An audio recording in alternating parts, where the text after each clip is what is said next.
पेक्षा लहान असलेली 7च्या पाड्यातली संख्या किती आहे? 7 आहे. मग 7चा पाडा एक वेळा म्हणला आणि इथं किती आले?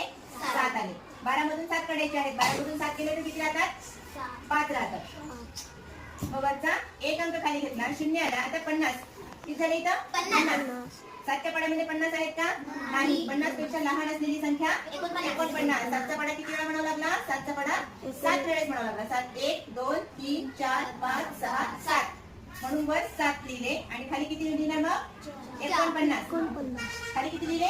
49. 7चा पाडा 7 वेळेस म्हणला तर 49 आले म्हणून खाली 49 लिहिले. आता 0 मधून 9 जात नाही म्हणून तुम्ही उचला घेतला. 10 मधून 9 गेले, 1 राहिला. इथं 4 राहिले, 4 मधून 4 गेले, 0 राहिला. मग वरचे 7 घेतले खाली.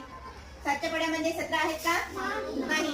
7 1 7, 7 2 14, 7 3 21. 17 पेक्षा मोठी आहे, 100 मोठे आहेत म्हणून आपल्याला किती पाहिजे? 14. किती वेळा म्हणावं लागला पाडा? 1 2